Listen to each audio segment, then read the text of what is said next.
El primer tiempo tiene que ver con los tratados internacionales y cómo tratan o abordan el principio de corresponsabilidad en general y el principio de corresponsabilidad parental, todo lo que tiene que ver con los derechos humanos asociados a la corresponsabilidad, fundamentalmente la igualdad de género y en particular la función social de la maternidad o de la reproducción humana. Y en segundo término vamos a ver elementos conceptuales que nos refuerzan por qué existen estos tratados internacionales, de qué se hacen cargo en materia de lo que es las consideraciones de género.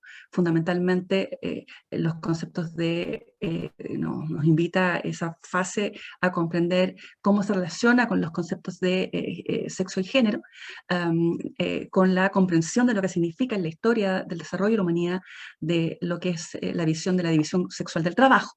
Y por cierto, ¿qué efectos tiene esta división sexual de los trabajos en materia de asignación de roles en la sociedad y particularmente cómo esa asignación de roles en la sociedad determina o afecta particularmente a quienes trabajan, a las mujeres que trabajan fundamentalmente, y también, por cierto, a los hombres al privarlos de un rol o una potestad, derecho-deber, y por cierto, cómo esto afecta también a la comunidad en general, cómo también afecta a la sociedad en general. Para pasar, por último, a el objetivo central también de este taller, que es sensibilizar sobre la importancia de la corresponsabilidad, difundiendo la regulación que existe en materia de corresponsabilidad, particularmente enfocada al mundo del trabajo. ¿Ya? Y ello, evidentemente, con un enfoque que no es jurídico, sino con un enfoque conceptual, destinado fundamentalmente a que conozcan cuál es aquel estándar de beneficios, prerrogativas que estarían detrás de estos reconocimientos de corresponsabilidad. Haremos entonces alusión a derechos que tienen padres trabajadores en el mundo del trabajo para ejercer sus derechos y obligaciones familiares y domésticas. Partir entonces.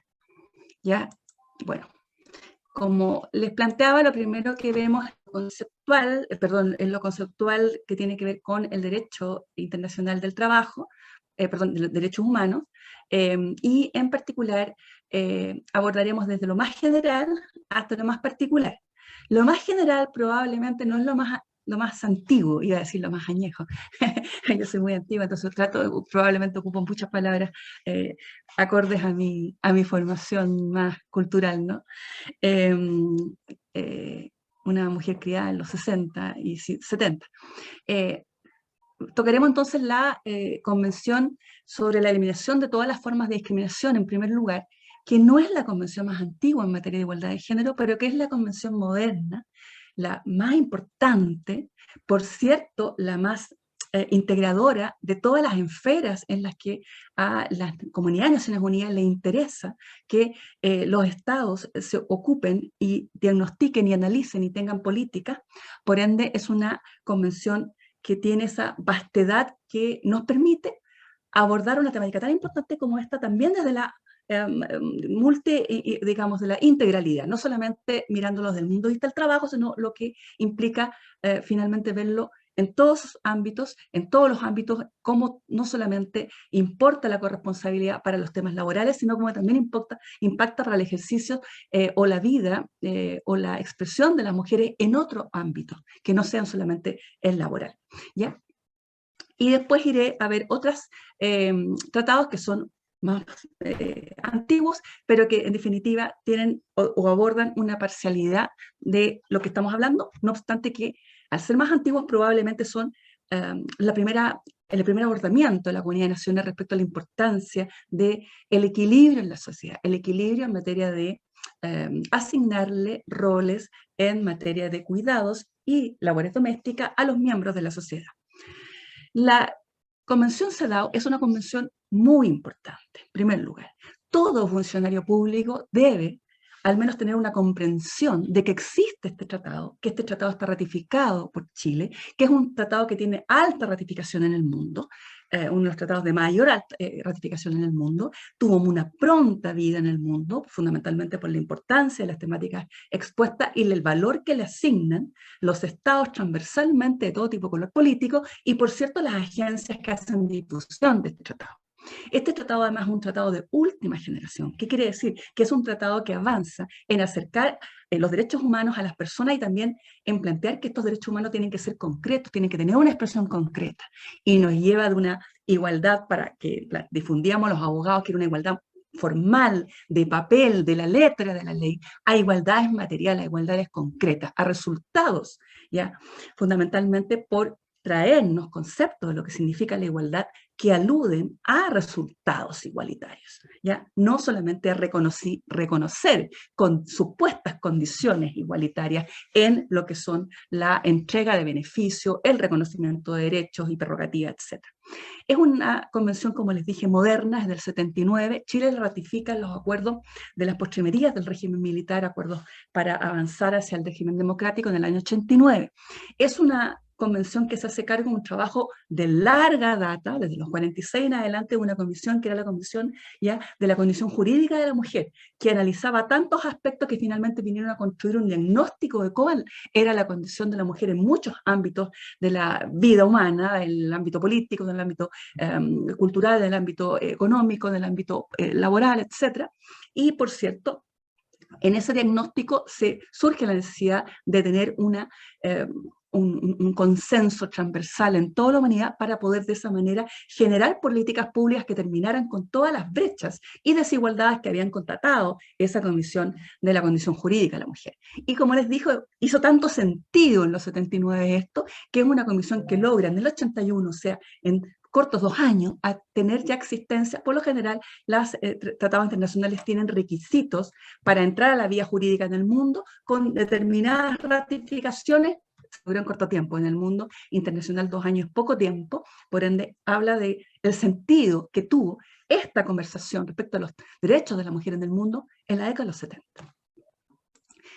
No hablaremos de la convención en todo lo que significa, pero es súper importante que todo funcionario público debe tener un alto interés en conocer pormenorizadamente este tratado, porque además este es un tratado que está resguardado por un sistema de derechos humanos que es el que está sustentado en un comité que está también regulado en el propio tratado, que es el comité de la CEDAW, que periódicamente evalúa a los estados ratificantes respecto a cómo están, respecto del estándar que genera el convenio. Por ende, es algo así como un sistema donde hay exámenes periódicos y donde los estados son periódicamente evaluados y llamados e invitados a ponerse al día en aquellas cosas que todavía están débiles. Por cierto, no se preocupa solamente de las cosas como se legislan, se preocupa de la realidad.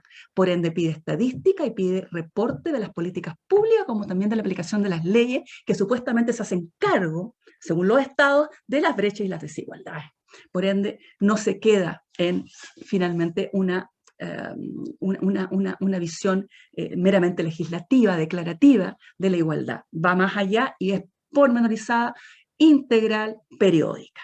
Y además tiene un comité, el comité CEDAW, que también tiene atribuciones para abordar casos particulares de denuncias específicas o casos, ya algo así como juicios que pueden plantearse ya ante este tribunal virtual que es el comité de la CEDAW, ya que no es imperativo, pero que dicta ya recomendaciones para casos concretos, ya a lo cual los estados pueden ser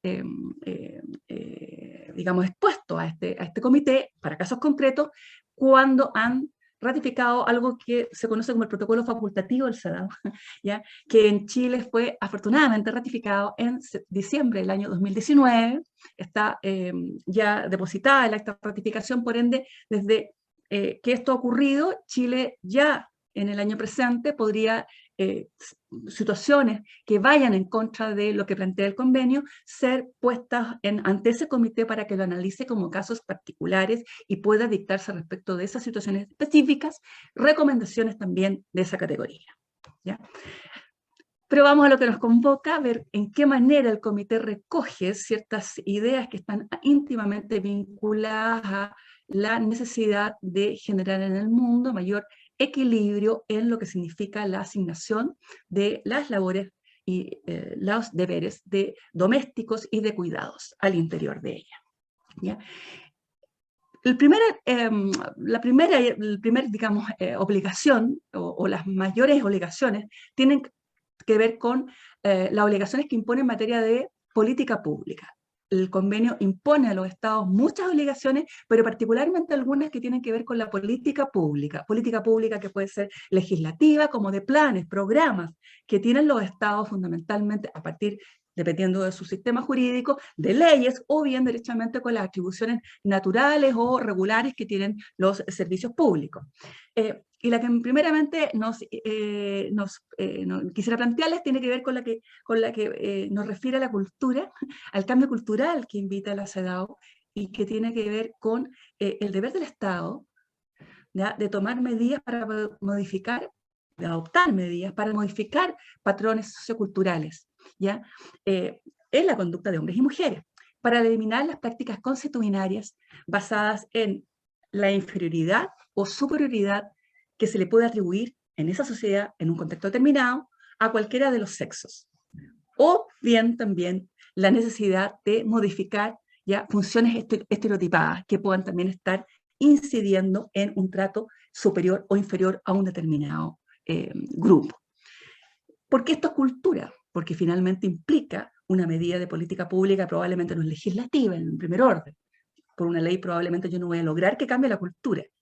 Evidentemente nos invoca ya lo que significa o lo que puede hacer un Estado a partir de la educación o a partir de pequeñas medidas que pueden incidir en la cultura, como puede ser dar ciertas prerrogativas a un determinado grupo que necesita esa prerrogativa para poder finalmente ser visto por los demás como iguales. ¿Qué cosa puede ser? Por ejemplo, cuando yo necesito educar en una sociedad donde las mujeres no estaban educadas, ya, pero por cierto, en los 70 todavía habían desequilibrios a nivel de oferta educativa y de acceso efectivo a la educación entre hombres y mujeres. Por ende, probablemente mucho sentido hacían en aquellas sociedades generar incentivos para que las mujeres estudiaran, eliminando prohibiciones, todavía existían además prohibiciones, generando incentivos económicos, por ejemplo, mayores becas de gratuidad o de acceso o de apoyo a mujeres para que estudiaran determinadas carreras, etc. ¿Ya? A eso refiere a políticas públicas de todo tipo destinadas a una finalidad, tratar de incidir de alguna manera en la cultura. Algo evidentemente que está ligado probablemente también a una labor de difusión, ya, campañas de incidencia, campañas de medio, ya, por cierto, lo que significa también la existencia de, por ejemplo, un fomento, un incentivo a la producción artística y cultural que pueda también incidir positivamente en derribar estereotipos. Ahí, por ejemplo, el surgimiento de los primeros ministerios de la mujer en el mundo, teniendo un rol ya que también era un rol que tenía opinión respecto a cómo se daba la producción artística, la producción en televisión, cómo se daba, por ejemplo, también la publicidad, etc. ¿Ya? Yo participé del CERNAM de los 90 y me acuerdo que era muy común que el CERNAM de los 90, nuestra principal interrelación en el CERNAM era con la cuarta.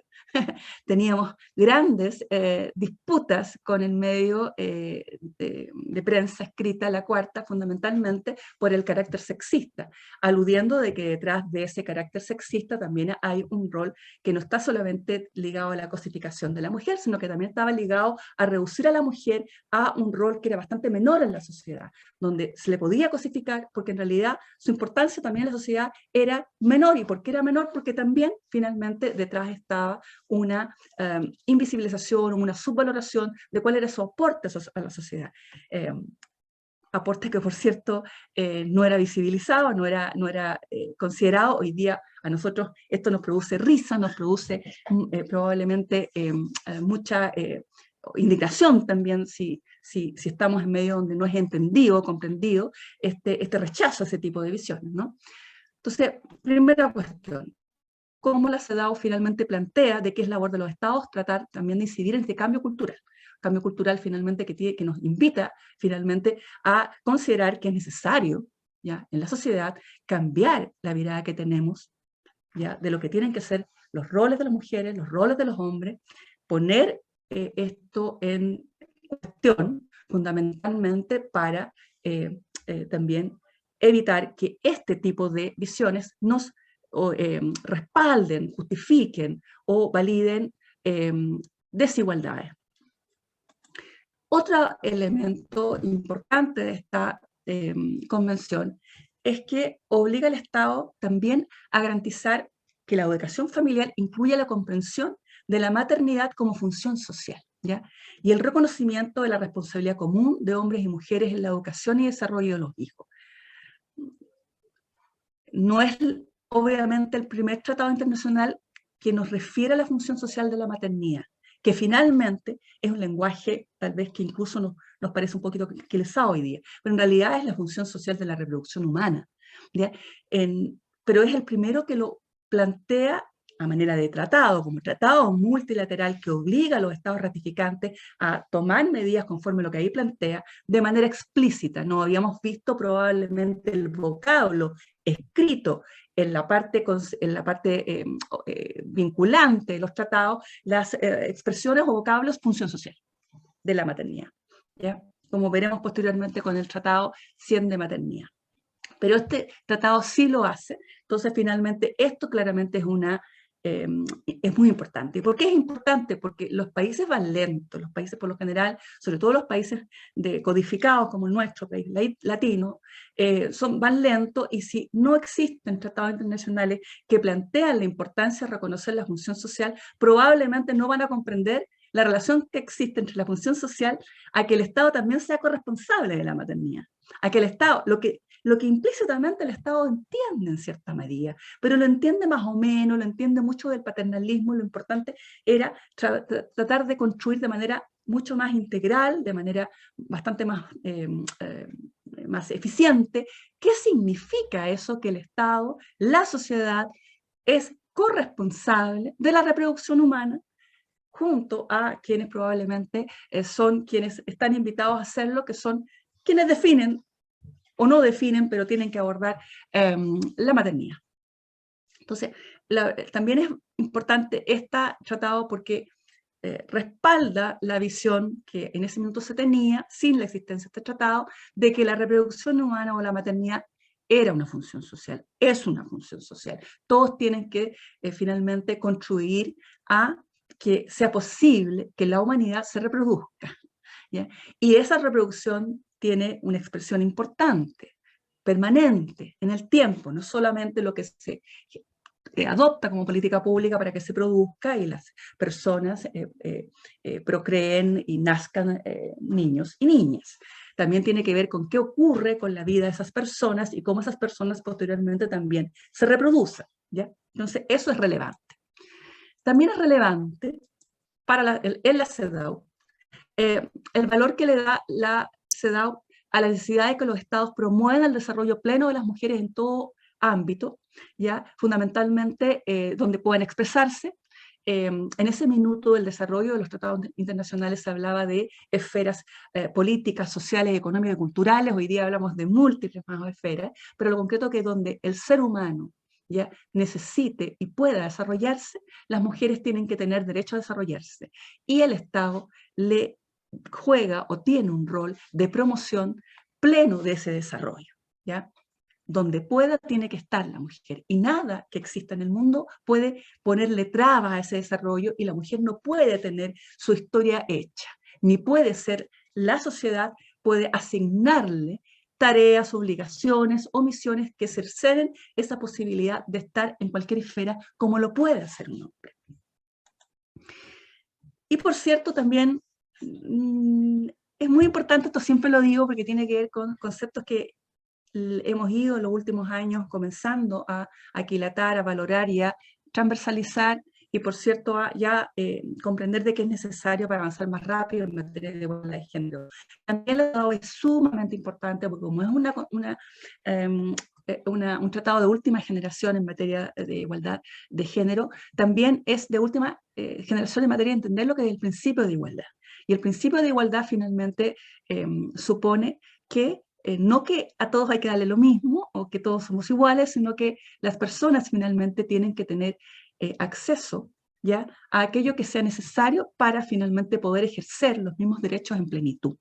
Y eso implica que finalmente no se opone, ¿ya?, a que hayan diferencias, ni objeta que existan diferencias. Lo que objeta es que diferencias puedan justificar desigualdades, que no sean razonables, que sean injustas, ¿ya? ¿Ya? Ese es el concepto, ¿ya? Y lo que implica entonces muchas veces a que se pueden hacer diferencias, y es razonable hacer diferencias, cuando la diferencia va a resolver una injusticia de base, porque las personas no nacen iguales, no están siempre iguales. Las personas tienen distinta condición y situación en un momento determinado. Por ende, es recomendable y es adecuado al principio de igualdad que a quienes están en una condición que necesite de un mayor apoyo, se le debe dar un mayor apoyo. Y eso no es desigual. Y eso no es contrario al principio de igualdad. Es como un juego de palabras, pero lo que está detrás es la comprensión de algo que es bastante básico o sencillo de entender, que es que se pueden hacer diferencias, cuando es razonable hacer diferencias, cuando es lo más justo hacer diferencias. Y al contrario, se pueden hacer finalmente igualaciones, cuando lo razonable es igualar lo que es diferente, ¿ya?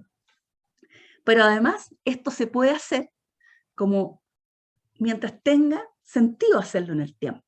Porque probablemente si yo tomo medidas específicas, en algún minuto esa medida no va a ser necesaria, como lo probablemente fue políticas de incentivar o ver cómo se educaban en igual manera las mujeres que los hombres. Voy a darte al tiro la palabra Esperanza. Pero esas políticas que fueron probablemente transitorias, como alguna medida destinada a la mujer para que la mujer trabajara, en algún minuto ya no es necesaria porque las mujeres puede que estén estudiando de la misma manera que los hombres, pero ahí probablemente me surge, entonces tengo que eliminar esa política y tengo que tal vez evaluar otra política. Bueno, ahí la CEDAW me plantea de que los estados pueden tomar medidas transitorias, finalmente, que hagan estas diferencias, ¿ya? Que para darle más al grupo menos representado en una determinada política o en una determinada condición. Ya necesito darle un beneficio a alguien para que mejore la condición en un determinado ámbito. Esa medida es transitoria, es especial y, por cierto, evidentemente no es contraria al principio de igualdad. La CEDAW lo plantea. ¿Y por qué lo planteaba? Porque era muy probable que en el sistema jurídico más desarrollado, que es el europeo, llegaban a la Corte de Justicia Europea reclamos por medidas a favor de las mujeres que se adoptaban, pero que ciertos grupos o personas consideraban que eran desiguales o eran contrarias al principio de igualdad, como por ejemplo los procesos de selección de personas en empresas que querían más diversidad en una Europa de fines de los 60 y que iban dirigidos a mujeres para tratar de cautivar y reclutar a mujeres, ¿ya? Y hombres se oponían a esto y lo llevaban al Tribunal de Justicia. Entonces, por eso es importante esta norma que faculta a los estados a tomar medidas especiales de carácter temporal encaminado a acelerar la igualdad, de facto. ¿Ya? Porque si yo, por ejemplo, tengo una empresa donde no hay igualdad, no hay diversidad de género, la única manera de generar diversidad es que yo en algún minuto plantee procesos de reclutamiento solo para mujeres, ¿verdad? No hay otra alternativa. Entonces, al apalancado con otras políticas, evidentemente la educacional, que me entrega mujeres preparadas en el ámbito donde quiero hacer el proceso de selección, me viabilizan a irme haciendo cargo de una problemática en la sociedad, como es la falta de diversidad en determinadas organizaciones. Me habían pedido la palabra, Soraya, creo.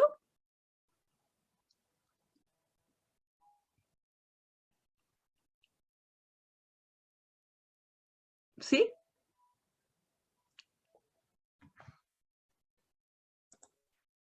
Déjame ver si está Ya acá. no la veo. Ya. A lo mejor era para retirarse. Desapareció la manito. Sí. Ya. Volvamos entonces. Ya. Vamos a pasar ahora aquí rápido, porque esto es breve, ¿ya? Bueno, un muy importante también tratado internacional que es de la misma época, coetáneo, va a decir un poquito, 2 años no es nada, las fases preparatorias de estas discusiones son las mismas, probablemente están detrás las mismas personas, los mismos digamos, talentos en la comunidad de Naciones Unidas, en la agencia y en los gobiernos que participan activamente en estas conversaciones, ¿no? Es el tratado que es de OIT, de la Organización Internacional del Trabajo, que es una agencia específica de Naciones Unidas para lo laboral, ¿ya? Y que en materia de igualdad de género ha hecho también aportes muy significativos con este tratado y con el tratado de maternidad. Este tratado del 81 Chile lo ratifica en la época democrática, ya lo ratifica en los 94. En el 94 lo ratifica particularmente el trabajo que hace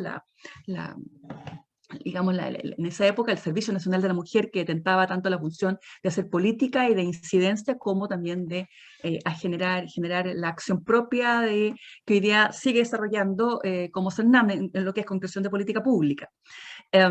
Concreción, no pensar, ni regir, sino que concretar.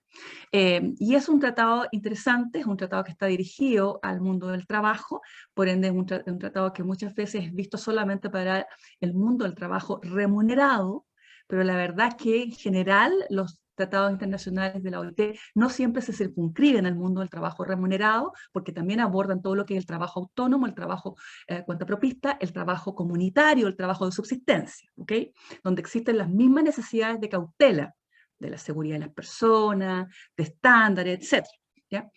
¿Qué nos dice este tratado? Nos dice que el Estado está obligado a promover una política pública que permita finalmente a los trabajadores que tienen responsabilidades familiares ejercer sus derechos a trabajar sin entrar estos en conflicto con sus obligaciones parentales. O sea, finalmente nos aborda o nos introduce a lo que es hoy día conocido como los derechos y necesidades de las personas que trabajan a conciliar sus obligaciones laborales con sus necesidades para atender labores domésticas o familiares. También está este tratado en lo que implica la cultura, por eso lo pongo siempre digamos, en morado, en lila, obliga a los estados a promover la comprensión del principio de igualdad de oportunidades y de trato y de los problemas de los trabajadores y trabajadoras con responsabilidades familiares, así como promover una corriente de opinión favorable a la resolución de esos problemas.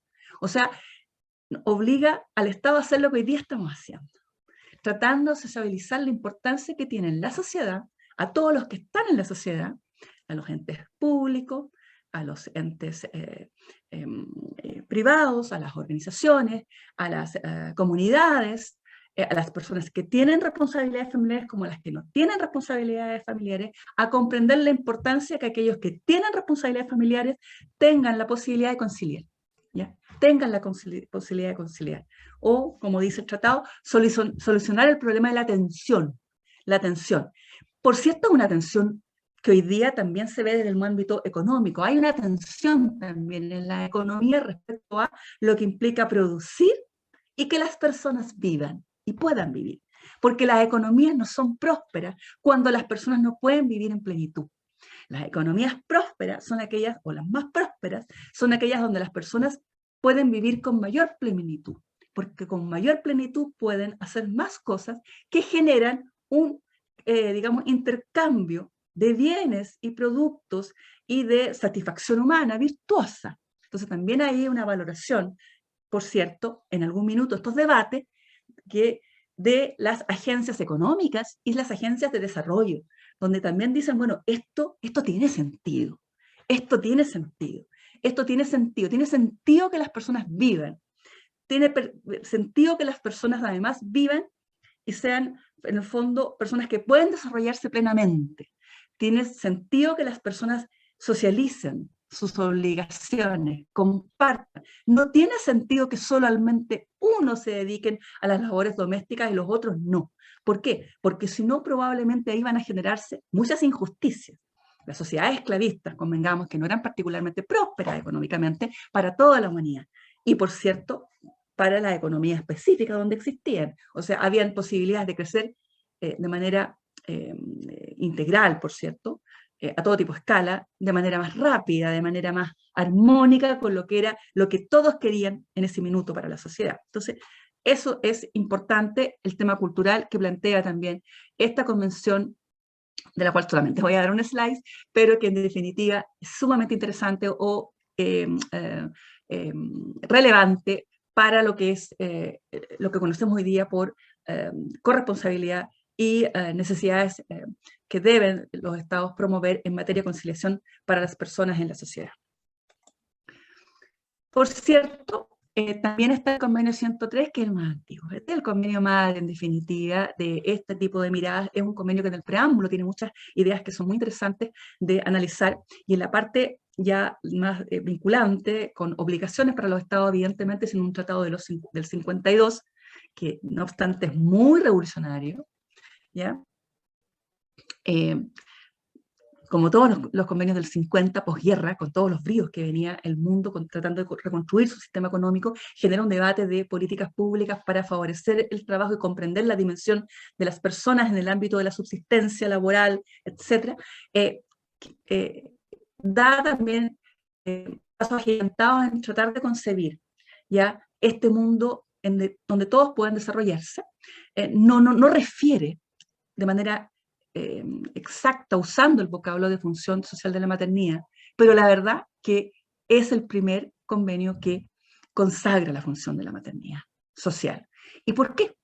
Porque todo su concepto está detrás, así. Probablemente no está planteado así, porque muchas veces cuando uno en los conciertos internacionales desarrolla este tipo de debates, trata finalmente de plasmar en las obligaciones de manera más concreta para los estados la mayor cantidad de avances que en frases, las frases suelen estar en la parte de los preámbulos. Tal vez en esa época no se les tampoco existió esa osadía de hablar de la función social de la maternidad. Lo concreto es que dos grandes regulaciones por las cuales este tratado indudablemente consagra la función social de la maternidad están en la que tiene que ver con cómo se financian las prestaciones pecuniarias que ese tratado obliga a los estados a proveerle a las mujeres que van a tener hijos hijas siendo trabajadoras y no trabajadoras, porque también ahí está el segundo enfoque de importancia de la función social de la maternidad. ¿Qué dice respecto de la manera de financiar este tratado? Finalmente que las prestaciones que reciben las mujeres, que según el tratado es un derecho que les asiste cuando hacen uso del permiso que las exime de tener que trabajar en un periodo previo a dar a luz y un posterior periodo después del parto, debe ser pagado, financiado, con cargo a un seguro obligatorio, ¿ya? O impuestos al trabajo, pagados respecto al total de trabajadores y trabajadoras de las empresas. Ese es el concepto que en el fondo, en cierta manera, justifica la mirada que tiene la Comunidad de Naciones en ese minuto de cómo debía financiarse las prestaciones pecuniarias, aludiendo en el fondo, en los hechos, a socializar el costo de estas prestaciones, porque al tener que ser pagadas con remuneraciones, o con impuestos sobre remuneraciones, o con cargo un seguro obligatorio universal, ¿ya? De costo universal de quienes trabajaban, evidentemente se implica una consideración de que se le da a esa maternidad, ¿ya? Un carácter de válida para socializar el costo que implica pagar la prestación a la persona que va a hacer uso del permiso. De la misma manera, establece este tratado que las prestaciones tanto médicas, que tienen un valor, ¿ya?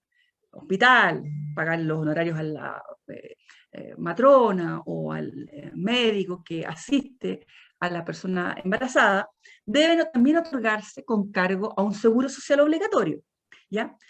A las mujeres que reúnen los requisitos de exejabilidad que fija probablemente una legislación, o con cargo a la asistencia pública. Ahí también señala, en el fondo, de que aquellas mujeres que no cumplen los requisitos, que en esa ley se establecen para acceder a las prestaciones asistenciales y pecuniarias, ¿ya? Ligadas probablemente a un seguro obligatorio que también está ligado a trabajar, a pagar contribuciones a la seguridad social, deban también ser otorgadas a quienes no cumplen los requisitos. Podrían ser mujeres que no trabajan, mujeres que trabajan informales, mujeres que son cuentapropistas y que el sistema, que es muy común en muchos sistemas de seguridad social deficitarios, el sistema de seguridad social deficitario no le asigna, ¿ya?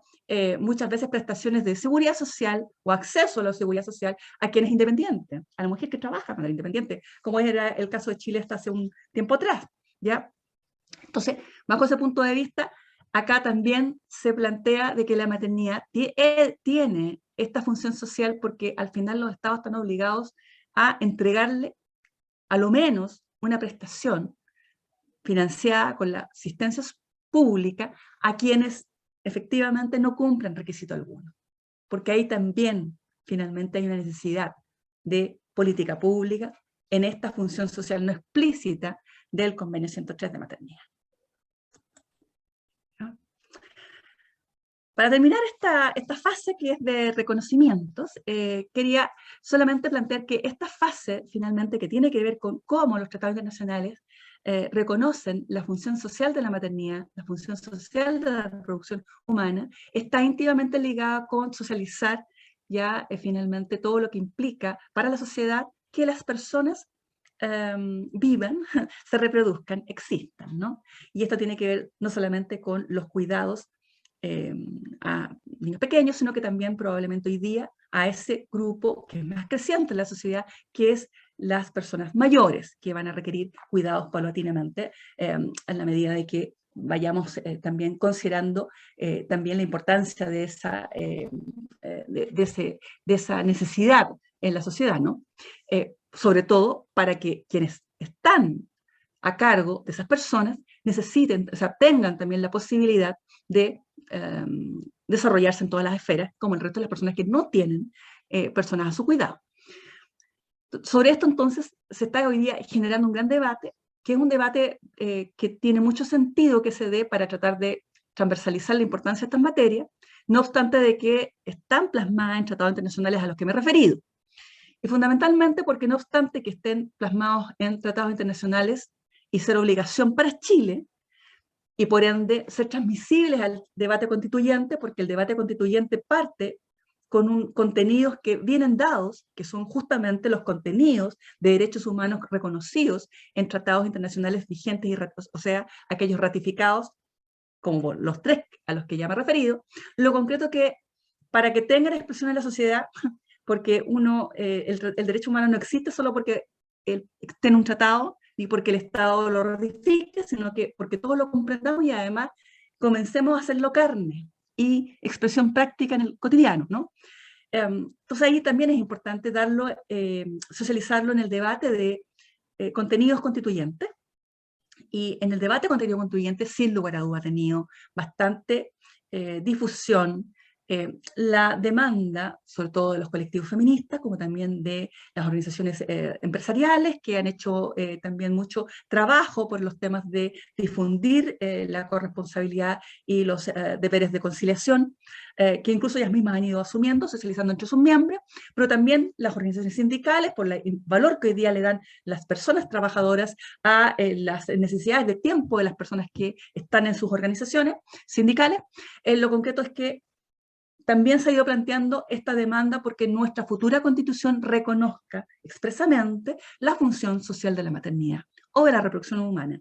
Y también, por cierto, que la constitución o la futura Carta Fundamental reconozca el valor de los trabajos domésticos y de cuidados no remunerados en la sociedad, por la importancia que tienen este tipo de labores en la existencia humana, en que la humanidad siga existiendo, en que las personas puedan reproducirse, pero que además que las personas puedan vivir en sociedad, puedan existir, puedan no morir, puedan trabajar, puedan desplegarse en todo ámbito y así la sociedad progresar y ser, en definitiva, lo más igualitaria posible. Entonces, esto es súper relevante. En esta parte, yo les iba a ir a la página de la Convención Constituyente, pero en aras del tiempo no lo voy a hacer, solamente les voy a recordar o les voy a citar lo siguiente. Hay en la página de la Comisión Constituyente, o ustedes en el buscador, busquen propuestas constituyentes populares. Propuestas constituyentes populares van a ir a dar a un link, a un banner de la Comisión Constituyente, y ahí digiten corresponsabilidad, trabajos de cuidado o bien función social de la maternidad. El ejercicio más interesante es cuando digiten corresponsabilidad. Ahí les van a surgir fundamentalmente tres opciones bien interesantes de propuestas que tienen que ver fundamentalmente con identificar el derecho de la sociedad, o que se reconozca en el derecho, en la Carta Fundamental, a la sociedad, a las personas que vivimos en sociedad, a tener familia. Si no abordamos estos temas, finalmente en la práctica lo que acontece es que no tenemos derecho a tener familia. ¿Ya? Detrás de la corresponsabilidad y detrás de la conciliación, lo que se expresa es el derecho de las personas que vivimos en sociedad a relacionarnos y convivir en sociedad y tener la posibilidad de reproducirnos, tener la posibilidad de cuidarnos, tener la posibilidad de ser cuidados, tener la posibilidad de compartir cuidados, tener la posibilidad finalmente de criar, de ser criados y finalmente ya de ejercer estos derechos deberes, ¿ya? Que conceptualmente se identifican como potestades. Entonces, no me premio, empiezo a premiarme por la hora porque son las 16:21 y todavía me falta mucho que abordar. ¿Ya? Vamos a ir ahora técnicamente vamos también a ir al marco conceptual. Hasta ahora hemos hablado de los tratados internacionales, indirectamente no hemos hablado del marco conceptual, pero no obstante de que es algo muy sencillito, lo vamos a replicar ahora. Nosotros hasta ahora finalmente hemos estado hablando de las diferencias que hay en la sociedad en relación al sexo que tenemos de origen, ¿no? En una concepción binaria, donde identificamos hombre y mujer, y fundamentalmente esta división está hoy día también complementada por esta concepción que también tenemos que hacer para la comprensión de lo que es la corresponsabilidad y la asignación de roles en la sociedad, de lo que es, que comprendemos por género. Y género finalmente es el conjunto de características sociales y culturales asignadas a las personas en función de el sexo, que son aquellas funciones o características genéticas, hormonales o fisiológicas y funcionales que nos diferencian entre unos y otros. ¿Por qué es importante esta distinción? Fundamentalmente por lo que el impacto que en la sociedad hoy día tienen ya en la asignación de roles, porque a partir de esta distinción de género, por cierto, y esta construcción, que es una construcción cultural, de que debemos ser las mujeres y que deben ser los hombres, se construyen finalmente destinos, ¿ya? Destinos, ¿ya? Acá se dice que estamos destinados socialmente a comportarnos de una determinada manera. Y si no nos comportamos de una determinada manera, tenemos una sanción social. Y todavía en nuestra sociedad, culturalmente, convivimos con esas sanciones y con esa visión sancionatoria si no nos adecuamos a esos roles. Y probablemente esto incide en que este cambio cultural sea más lento de lo que tal vez podría ser si finalmente tratáramos de revisar qué hay de justo en esta asignación de roles. ¿Ya? Y eso nos remonta finalmente a entender cómo esta construcción de roles se ha construido a lo largo de la historia. A lo largo de la historia, evidentemente, es muy probable que no siempre las mujeres han estado, en cierta forma, desde un determinado momento histórico en la humanidad, ya determinadas a ocupar un rol que es un rol secundario. No siempre ha sido así, primera cuestión. no es una clase de historia, pero vamos a, ni de los orígenes de estos abordamientos, ni tampoco vamos a discutir respecto a las distintas tesis, pero finalmente acá hay una historia que finalmente nos construye y a enfrentar el momento que vivimos con esta carga de tener una asignación de roles que está vinculado a nuestro sexo de origen, nuestro sexo visible, nuestro sexo identificado por los demás, hacia afuera, ¿ya? Por cierto, esto no significa, ¿ya?, que nosotros estemos hablando de que apelamos a que todos seamos iguales, porque tampoco hemos querido señalar, ni tampoco hemos entendido siempre, que detrás de estos análisis pretendamos de que la sociedad comprenda o concluya de que todos somos iguales, porque no es así, ¿ya? Las personas somos diferentes, ¿ya? Lo que queremos en el fondo respaldar, y ahí se vuelve a remarcar lo que está en los tratados, es que esas diferencias no pueden implicar o significar o tener un significado discriminatorio. Y ese significado discriminatorio, en el fondo, o debe ser entendido como una dificultad, una brecha, una barrera, para que las personas se desarrollen en el ámbito en que estimen pertinente. Por eso es importante los conceptos, finalmente, de igualdad de género, de enjuiciar esta asignación de roles que ha sido finalmente histórica en los últimos centenas, digamos, de años. No quiere decir que antes no haya habido división sexual del trabajo, pero probablemente no tenía las características de recluir a las mujeres a las labores reproductivas solamente, y a los hombres a las labores productivas. Que yo acá en esta lámina siempre, por una cuestión de cultura, las retrato con una imagen, en ambos casos, de mujeres, ¿ya? Justamente para romper con la idea de que lo reproductivo es solo de mujeres y lo productivo es solo de hombres. No siempre ha sido así. Hubo una época, ¿ya?, en que probablemente toda la humanidad trabajaba en subsistencia, ¿ya? Esto parte probablemente con la industrialización. Ahora, lo que sí es efectivo, que gran parte de la humanidad, las mujeres han tenido un rol secundario, porque dentro de esas labores de subsistencia estaban probablemente en aquellas que tenían menor visibilidad, las que tenían menos valor, ¿ya? Lo que cambia con la sociedad actual es que hoy día cada vez más hay cosas que son productivas. Hoy día hasta comer es muy productivo, porque probablemente hoy día no cocinamos en casa, ¿ya? Compramos. Entonces, ese nos permite entender de que esa labor de reproducción hoy día, oye, pero es como de producción. Y entonces también nos permite entender de que lo reproductivo y lo productivo está completamente interrelacionado, porque lo que no ha cambiado en la humanidad es que las personas, para vivir el día cotidiano, tienen que subsistir, tienen que levantarse, tienen que lavarse, tienen que caminar, trasladarse, ¿ya? Tienen que, caminar evidentemente no lo puedo delegar, a menos de que lo delegue, qué sé yo, en alguien que me transporte físicamente, pero ahí tengo que ir a un transporte, pero en general la barrera entre lo productivo y lo reproductivo siempre ha sido indisoluble.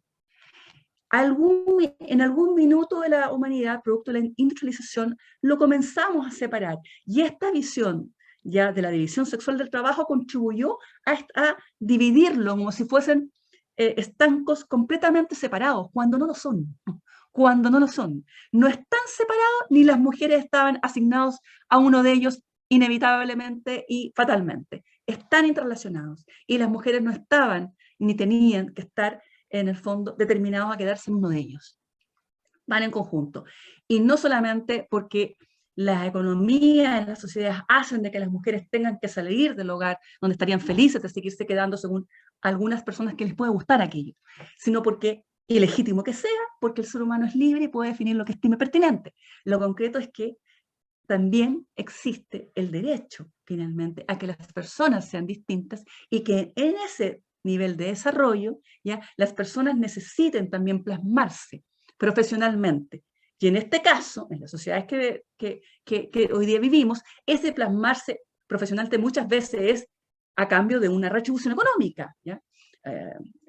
¿Por qué lo digo? Porque en la época preindustrial probablemente desarrollarse profesionalmente muchas veces estaba en el ámbito de lo creativo también, no necesariamente tenía resuelto el tema de la subsistencia como hoy, que se trabaja por un salario, algo. En épocas preindustriales probablemente estaba mucho más vinculado a captar un mecenas, captar a alguien que financiara el proyecto, qué sé yo, investigativo de una mujer. Leí el otro día todo lo que hay en la historia de la humanidad respecto de Cleopatra, como aporte a lo que es la ciencia médica, por cierto, la ciencia, no solamente la cosmética, ¿no? Y estamos hablando también de una historia que probablemente no es el mejor ejemplo desde el punto de vista de lo que es la percepción que puede tener la gente, vulgarmente, del aporte de Cleopatra, pero claramente es un aporte importante a la medicina, para quienes han estudiado ese legado. Bueno, y otras mil más mujeres más, digamos, que también aportaron en una etapa que no es de la industrialización. Por ende, pasar al otro concepto, ¿ya? Lo reproductivo y lo productivo no están separados, están juntos, interrelacionados. Lo productivo, además, hoy día, no es solamente el lugar, lo aprendimos en pandemia, no es el lugar del trabajo, ¿ya?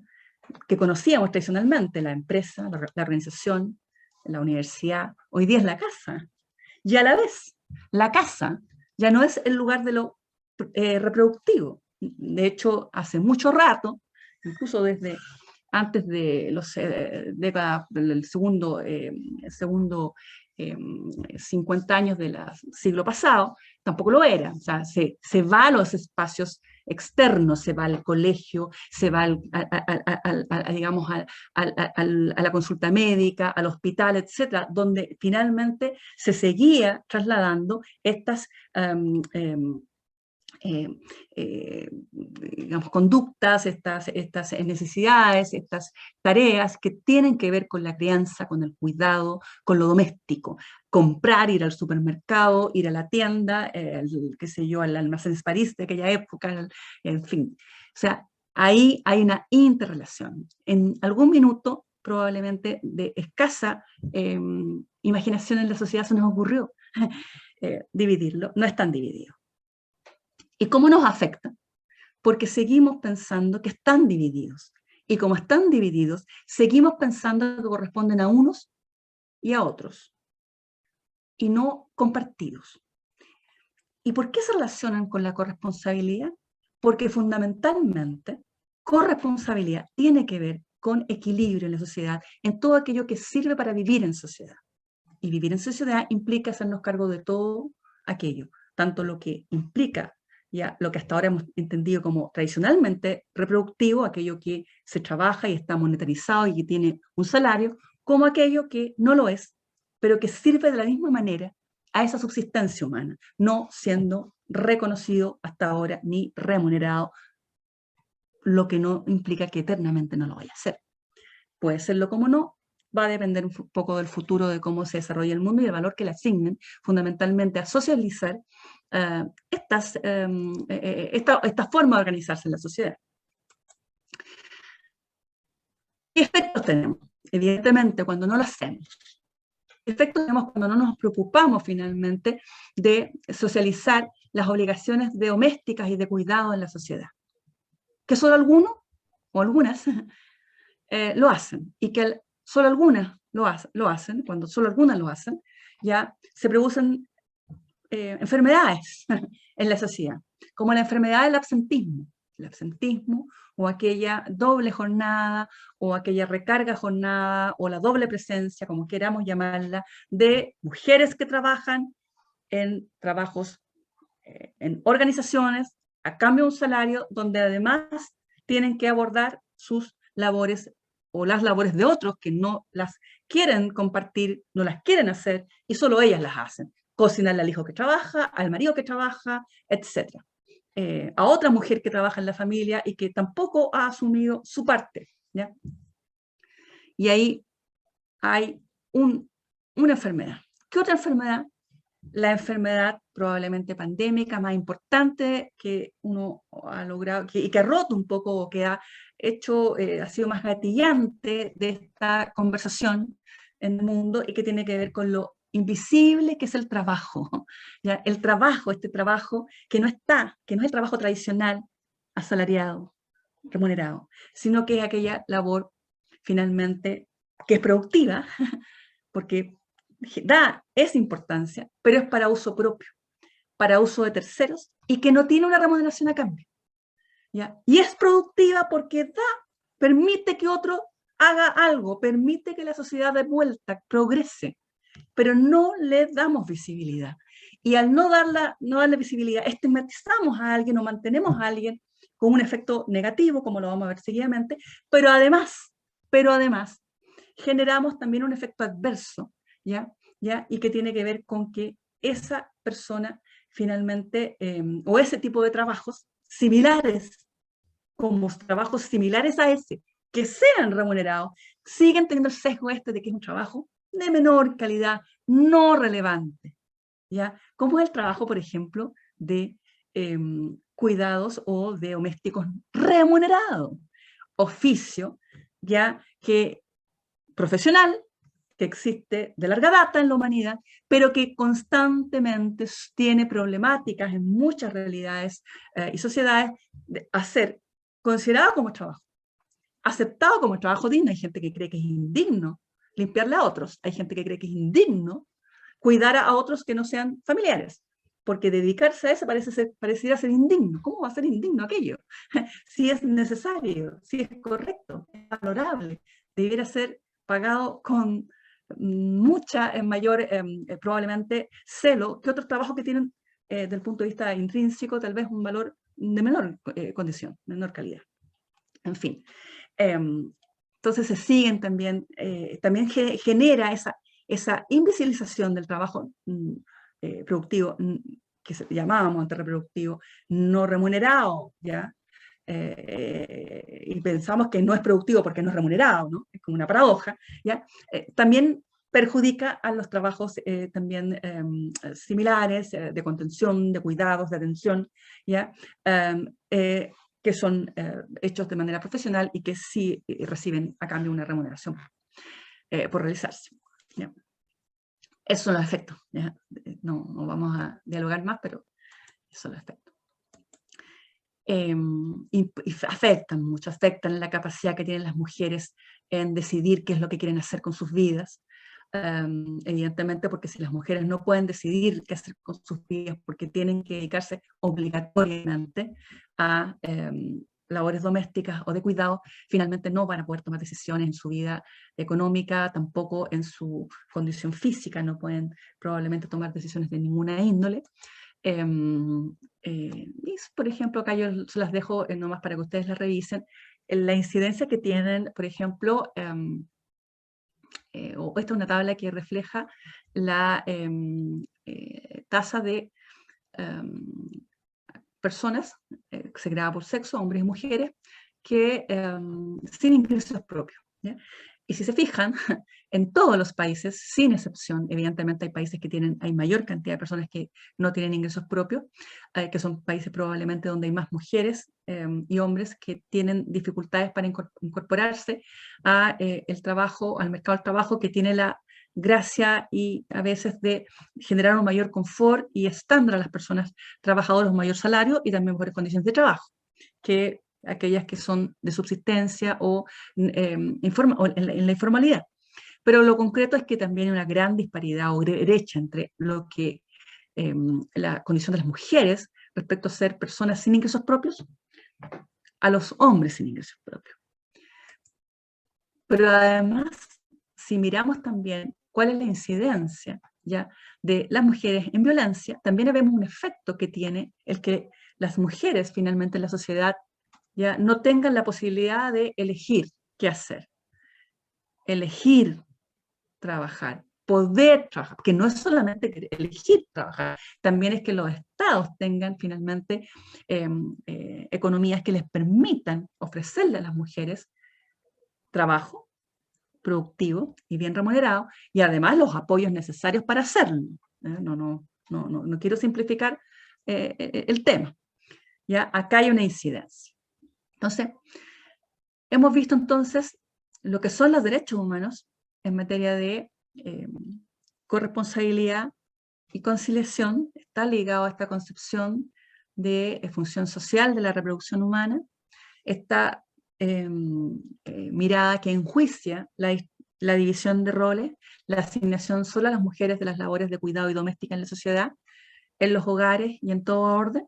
Por cierto, también en las organizaciones empresariales, donde se asignan a las mujeres cierto tipo de labores y a los hombres otras, que son expresión también de cómo en la sociedad y al interior de los hogares se distribuyen las labores, ya a las mujeres cierto tipo de labores en la organización empresarial y a los hombres otras, ya independientemente muchas veces de lo que se estudia, ya porque ya cada vez menos hay brechas en materia de formación profesional.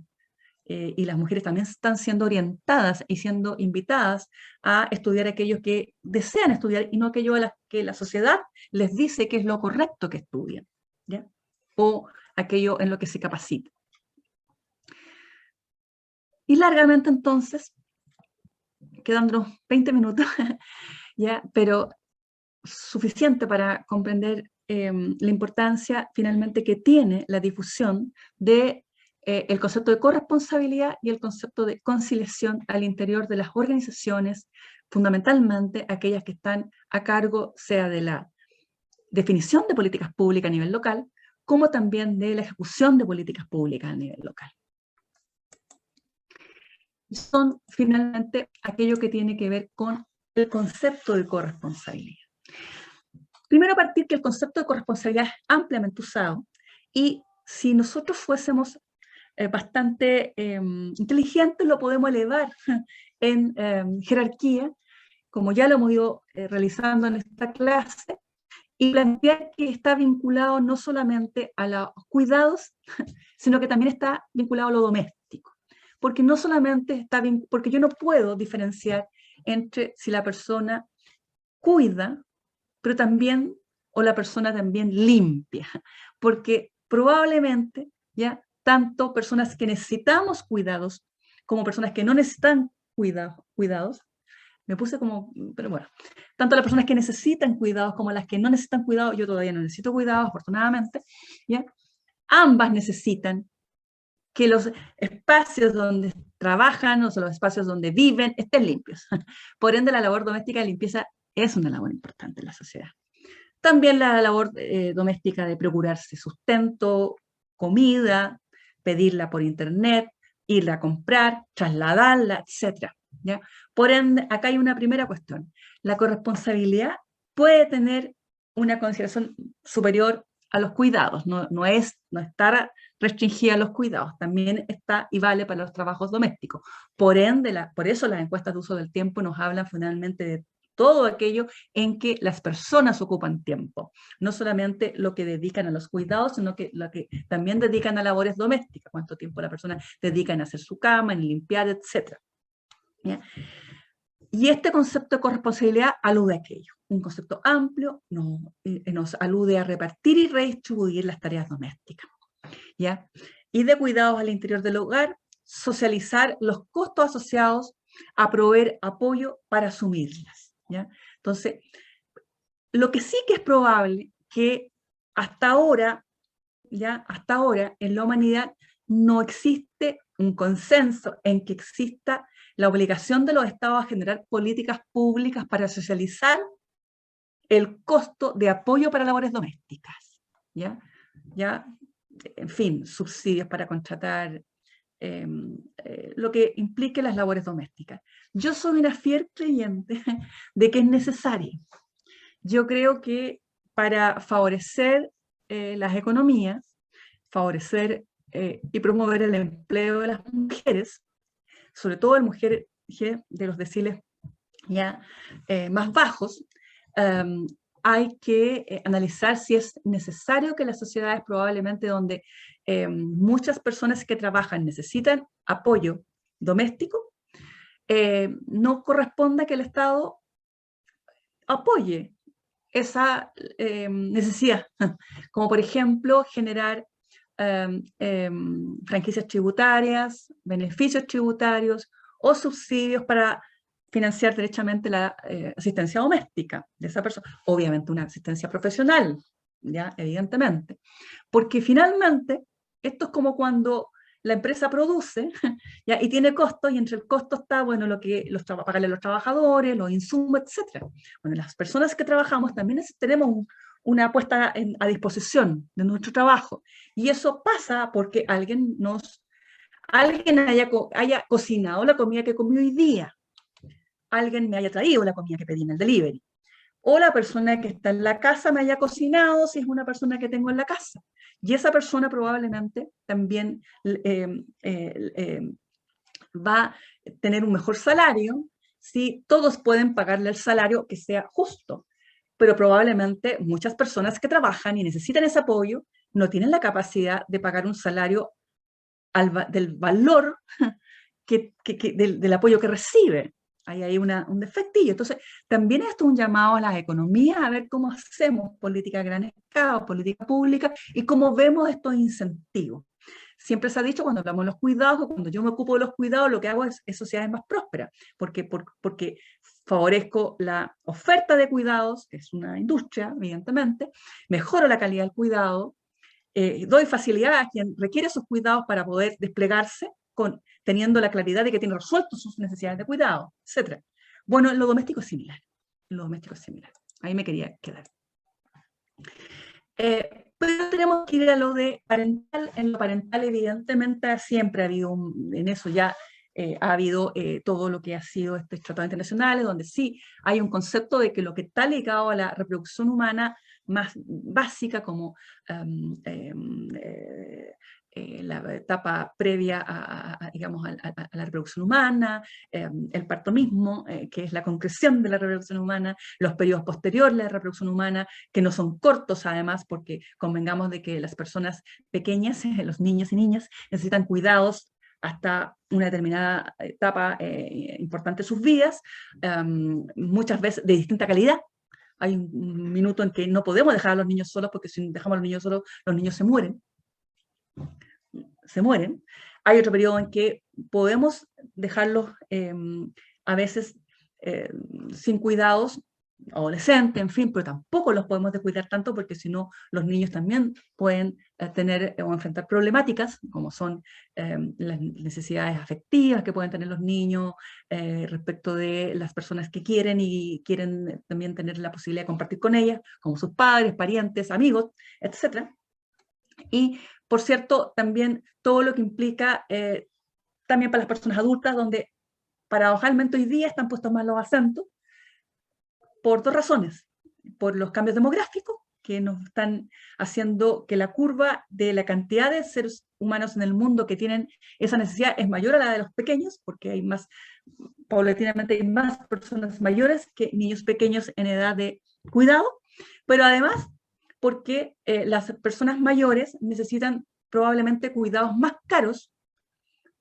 La oferta de productos para personas mayores son más caros, los insumos médicos, la ropa, los cuidados que tienen que tener son mayores, necesitan más calefacción, en fin, muchas cosas a veces más que los niños, pero además también porque estas personas mayores finalmente suelen ser más pobres, suelen llegar a, por distintas razones de la humanidad también, por ser más cantidad, suelen llegar a ser más pobres. ¿Ya? Las personas pequeñas suelen estar vinculadas, salvo las personas que los niños que son abandonados o los que están en círculos, digamos, de cuidados estatales. Lo concreto es que la gran mayoría de los niños suele tener ya por lo menos un padre, una madre, y desde el punto de vista económico, pareciera ser que los énfasis respecto a la pobreza están yéndose a los seres humanos de mayor edad.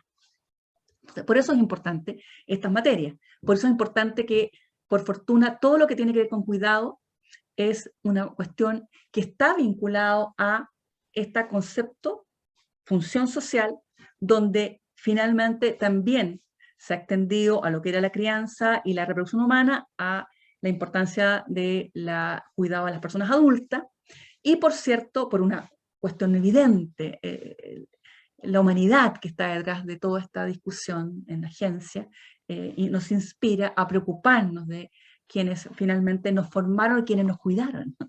Devolver la mano, ¿no? Entonces, eso finalmente hace que este concepto transversal respecto a de que las políticas públicas debieran ocuparse también de procurar ya favorecer, socializar ya, y compartir, equilibrar estas obligaciones. Acá les dejo, por ejemplo, lo que es un debate interesante respecto de hasta dónde, en materias de cuidados de personas pequeñas ligadas a la maternidad, se ha ido en el fondo dando en los últimos probablemente 30 años de la humanidad. En Chile los últimos 20 años, pero en la humanidad 30 o incluso 40. Y es una línea de tiempo que nos sitúa en los 50, hablando de derechos maternales, y a partir de los 70, con CEDAW, o los 80, comenzar a hablar de los derechos parentales. Expresión fundamentalmente de que la función social de la reproducción humana comienza a ser comprendida, y comienza a ser comprendida también en lo que implica exigirle a quienes hasta ahora no han asumido un rol de esa potestad, derecho-deber, de cuidar, en equilibrio, ¿ya? Y no lo han asumido por dos razones. Por la cultura, la sociedad no les dice que tienen la mitad, a lo menos, en relación a las madres, ¿ya? O en relación a la realidad donde viven, dependiendo de quién sean, si no son padres directos, ¿ya? Que no tienen esa obligación, pero además porque al no tener la obligación, el Estado hasta ahora no ha generado políticas destinadas a ayudarles en el ejercicio de esa obligación. Por ende, en definitiva, estamos hablando de personas a las cuales el Estado y la sociedad no les exigen, pero además tampoco las ayuda, porque al igual que quienes hasta ahora han asumido de manera exclusiva esas responsabilidades, necesitan apoyo. De hecho, una de las maneras más visibles y que más ha funcionado en el cambio de cultura ha sido entregarle apoyo a padres trabajadores para asumir labores de cuidado de manera exclusiva y excluyente a la madre, de manera tal de que el foco de la sociedad va hacia ellos. Y si no aceptan ese apoyo, lo más probable es que no ejercerán, ¿verdad?, la obligación.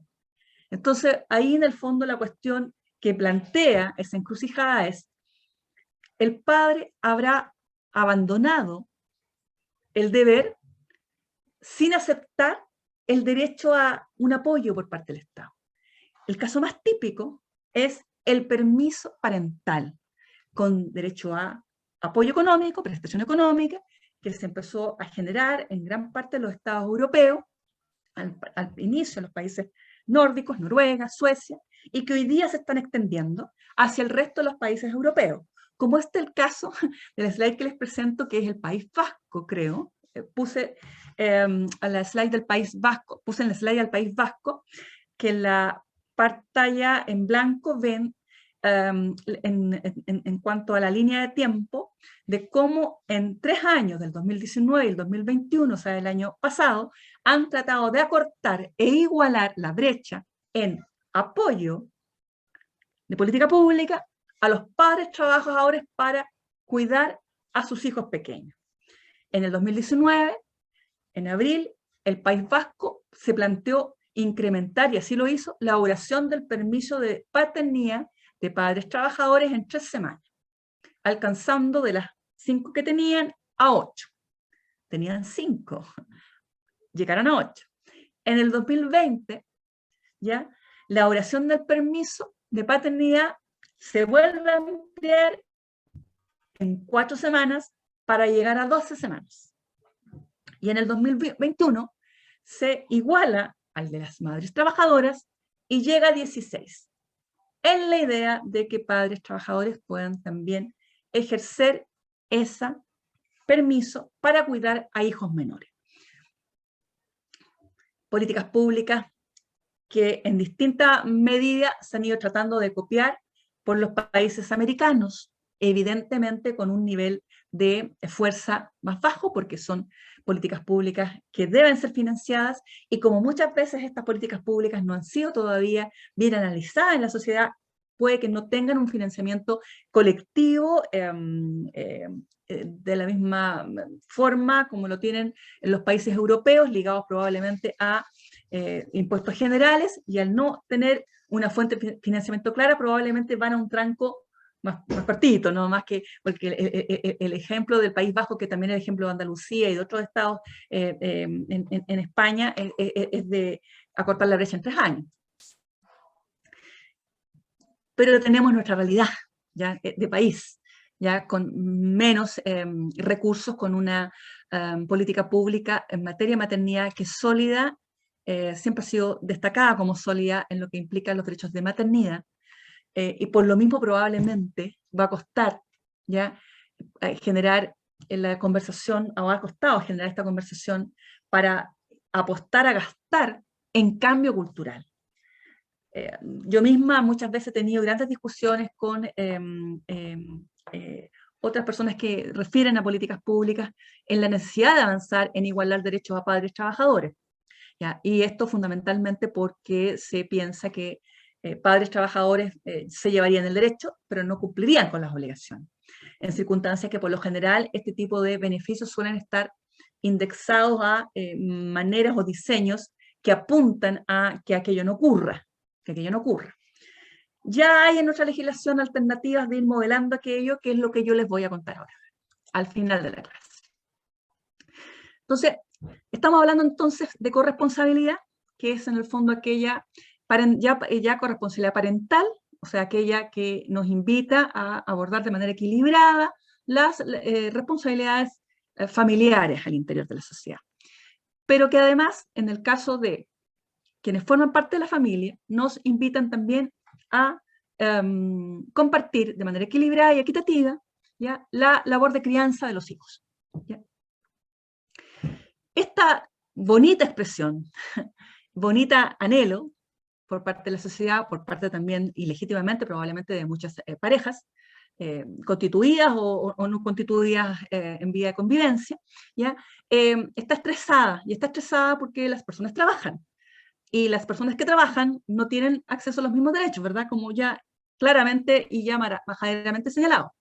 Entonces, comenzamos entonces primero a tratar de aceptar finalmente que hay bueno, no es tan difícil de aceptar, que hay una diferencia de trato a hombres y mujeres. Probablemente está vinculada, e innegablemente está vinculada, a que hasta ahora solo las mujeres realizaban la función, asumían la responsabilidad. Por ende, el Estado solamente se preocupaba de quienes asumían la responsabilidad. Pero si el Estado lo sigue haciendo así, enhorabuena, pero solo lo hace respecto de ellas, no estoy haciendo nada por cambiar finalmente el rol cultural. Inevitablemente me tengo que hacer cargo de aquello que sí le da a los hombres para ver si se cumple. Y ver, en definitiva, por qué no se cumple, hasta dónde hay un tema cultural y hasta dónde hay un tema de que el derecho probablemente está concedido de manera que no incentiva o autoincentiva, ¿ya?, este cambio cultural, ¿ya?, de que también el hombre se sienta obligado, ¿ya?, a asumir el rol que le compete, la mitad del rol, ni más ni menos. El primer derecho que tiene el hombre, en contrapartida de la gran mayoría de los derechos de maternidad concedidos de manera exclusiva a la mujer trabajadora, madre trabajadora, o bien de manera no exclusiva, pero preferente, con un derecho propio a madre trabajadora, es el derecho del padre biológico a tener 5 días de permiso corridos por nacimiento de un hijo. Entonces, ahí es donde primero uno plantea, ¿qué pobre derecho? 5 días por el nacimiento de un hijo, cuando en definitiva el nacimiento de un hijo en la vida de las personas probablemente es el periodo más hermoso de las personas, o sea, cuando las personas que quieren tener hijos, no, obviamente, el nacimiento de un hijo puede ser de los momentos más importantes en la vida de las personas. Entonces, un derecho esquivo, 5 días. Pero como la política pública se ha permeado por estas críticas, ¿ya? evidentemente han ido desarrollando estos derechos nacidos exclusivamente para la madre, tratando de favorecer que sean desarrollados por los padres. Pero antes de partir a señalárselo, es bueno tomar nota que este derecho de 5 días de permiso, si ustedes lo fiscalizan o lo auditan o le mandan indicadores en las organizaciones o empresas donde están o donde se encuentran, lo concreto que van a poder verificar que es probable que no se esté cumpliendo en la realidad. Existen no pocas organizaciones empresariales, municipios, servicios públicos, donde no se incentiva, no se difunde que este derecho exista. ¿Ya? No se le socializa, ¿ya? No se genera una cultura para tomarlo, lo que implica es dar la señal que todo el mundo debe tomárselo, que son irrenunciables y que si no se lo toman, alguien está haciendo mal las cosas al interior de esa organización y esa organización debiera llevarse un tirón de orejas o una multa en el caso del mundo privado o en el caso del mundo público, alguna investigación sumaria, algún sumario administrativo, para constatarse que eres responsable de aquella falla, porque es un derecho irrenunciable. Respecto a este derecho no hay un enfoque distinto a otros derechos parentales, por ende, es tan irrenunciable como el derecho de maternidad, de los postnatales, etcétera, donde las personas están inhabilitadas a trabajar cuando ese derecho les asiste. Evidentemente acá hay un tema de estructura de cómo está diseñado el derecho y además que hay un tema ostensible que implica que hay que promocionar este derecho y que es lo que estamos haciendo hoy día en esta clase. Que las organizaciones no pueden saber que un trabajador es padre si el padre no lo reporta, porque no hay posibilidad de que quien no conoce esta realidad por la boca de quien tiene el derecho, lo sepa, porque no hay rasgos visibles, como lo sería la condición de embarazo o que la madre tenga efectivamente un hijo. Es algo que es bastante distinto en condición. Pero técnicamente, las organizaciones de personal en todas las organizaciones debieran auditar esto, debieran hacer seguimiento a las situaciones que se dan al interior de las organizaciones y debieran reportar datos. Si una organización reporta que año a año nadie hizo uso de este derecho, es porque en la organización nadie finalmente fue padre biológico. La pregunta correlativa es, ¿eso fue así? ¿Ya? Es raro, ¿no? Entonces, ahí hay una labor de promoción, difundir el derecho, buscar mecanismos para auditar y tener datos. ¿Cuántos hijos nacen en la organización cada año? Eso le va a poder permitir a la empresa generar políticas, qué sé yo, para apoyo, va a poder servirle al sindicato para saber si efectivamente no están apuntando a una demanda de apoyos por ejemplo, en sala cuna para padres trabajadores, ¿por qué no? Y llevar ahí la discusión que se da en muchos sindicatos. Yo tengo grandes sindicatos que asesoro y en muchos de ellos pedimos sala cuna para padres trabajadores. No para madres trabajadoras solamente. En fin, en los sectores y empresas todavía masculinizadas no tiene por qué no, ¿ya? O sea, no existe razón que justifique que ahí no se discuta respecto al derecho a la cuna. Y claro, no existe una obligación legal hasta ahora en nuestro derecho, pero podría perfectamente existir por parte de la voluntad colectiva de la organización sindical, mirar con buenos ojos que los padres trabajadores en esta idea de corresponsabilidad quieran tener este derecho para poder tratar de contribuir a la conciliación de su familia, donde está probablemente la madre del hijo, que puede que no sea su conviviente, la abuela, la madre de él mismo, que es la que tiene que sacrificarse y no trabajar, porque hasta ahora así nos ha venido dado la cultura. También porque probablemente con la desigualdad y brecha salarial, muchas veces el salario de reserva es mejor para el hombre, ¿ya? O sea, lo que le queda al hombre luego de pagar o de resolver los temas de conciliación es más de lo que le queda a la mujer. Si la renta de la mujer es más baja, probablemente va a estar en peor condición en su grupo familiar de ser ella la que se sacrifica en no trabajar cuando alguien tiene que no trabajar para dedicarse a los cuidados no remunerados, etc. Bueno, Es el primer derecho. Otro derecho, no nos queda nada, así que aguantémonos un poquito en la clase.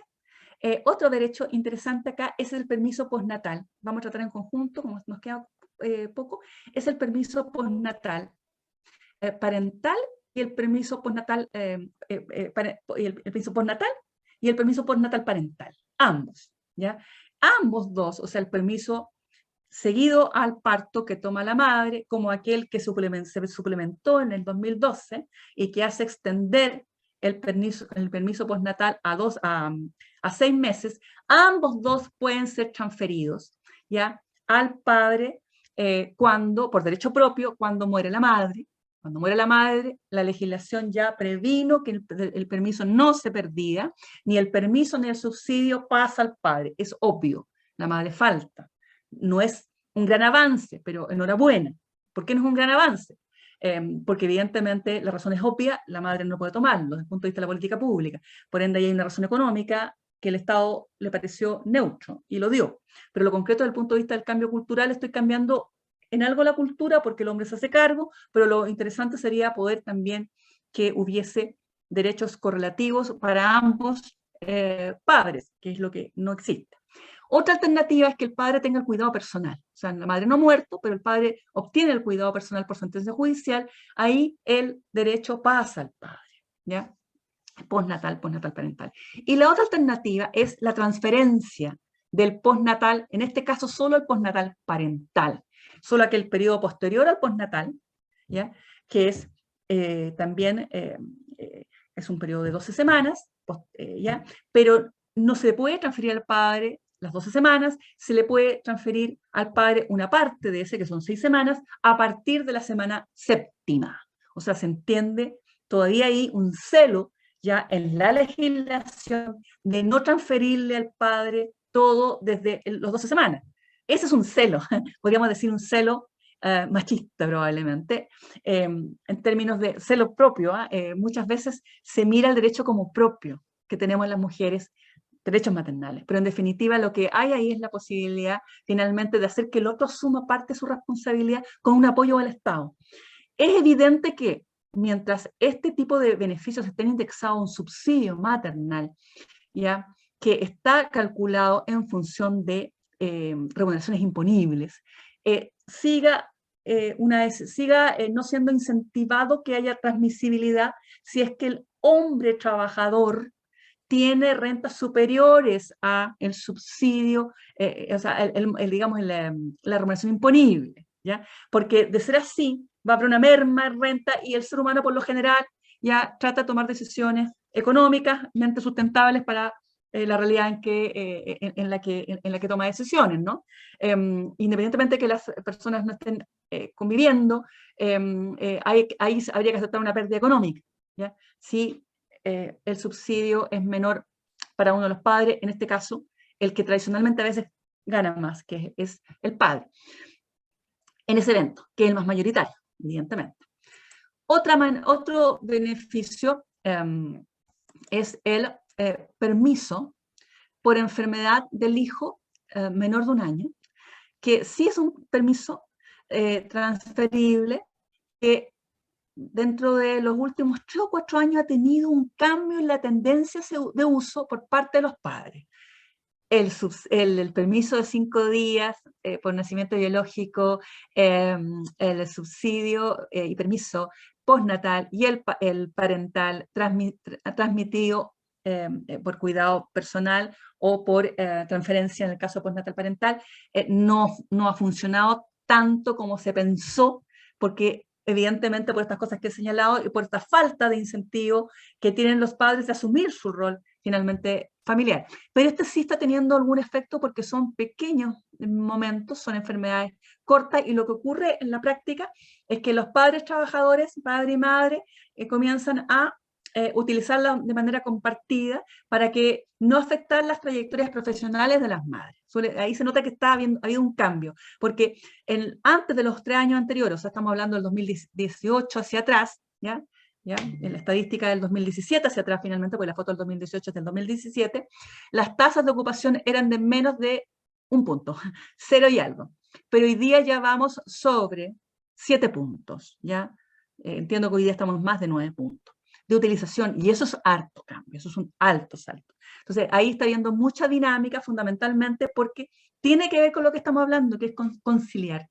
Cuando más personas tienen que conciliar, finalmente, porque están asumiendo corresponsabilidad, es más fácil para todos resolver tensiones, ¿ya? Si se dividen entre los distintos padres, el padre y la madre se dividen las veces en que el hijo está enfermo en el año, hijo menor de 1 año, evidentemente las trayectorias profesionales de ambos se van a afectar de manera equilibrada, ni una más ni una la menos.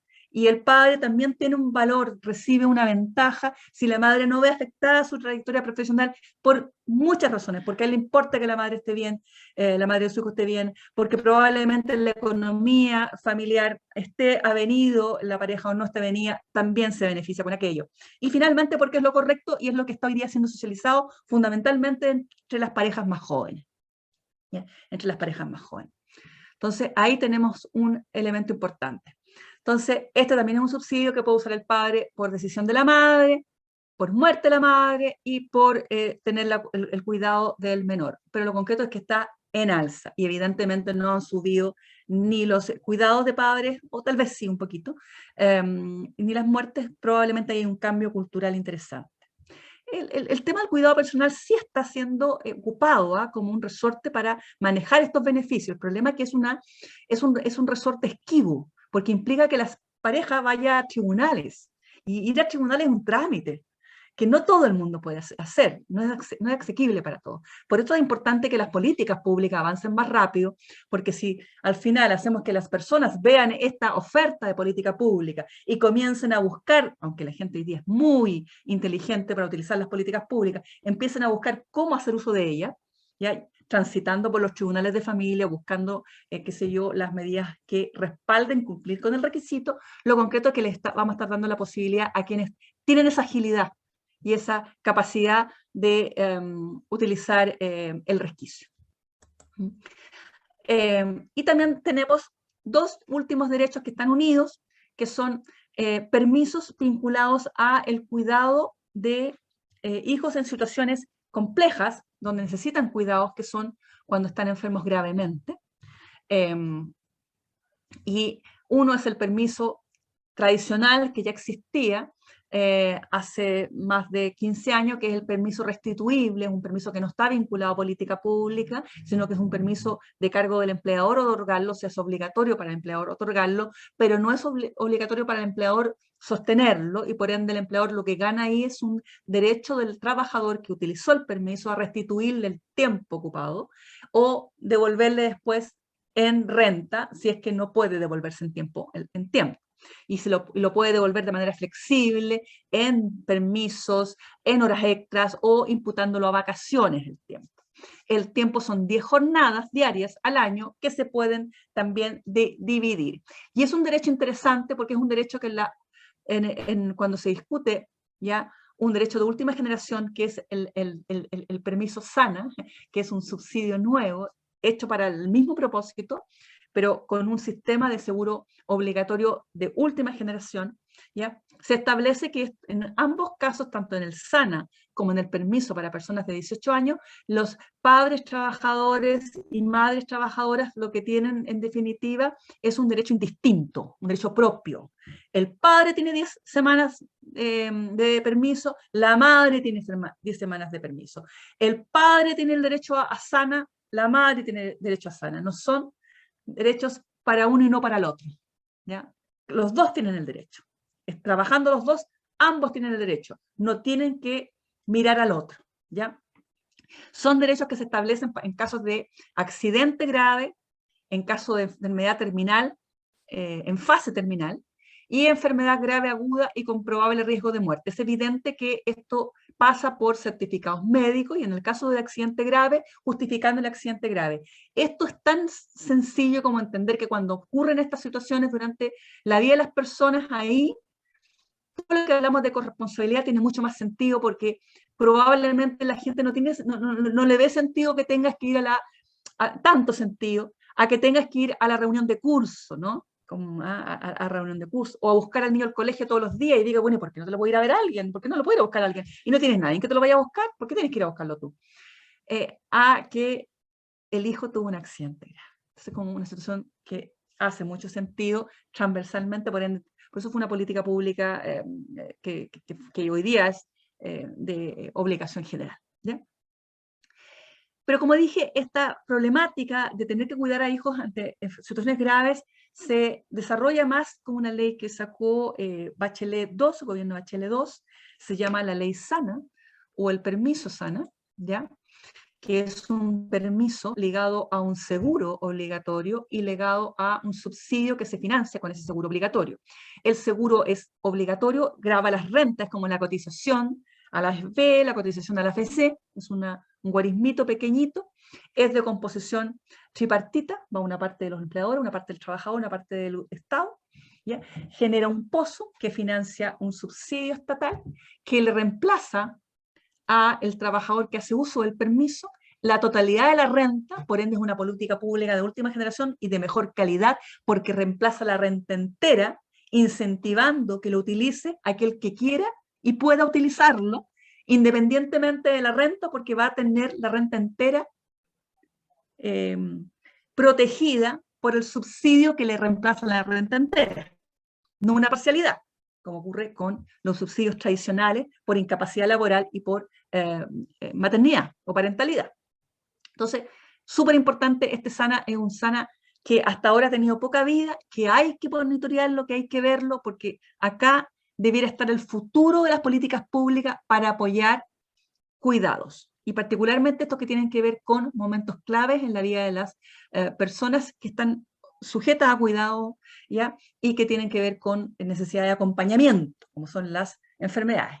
En el caso del SANA no caben todas las enfermedades, está tabulado como es un seguro, tiene el formato y fue estudiado como seguro para todo lo que son las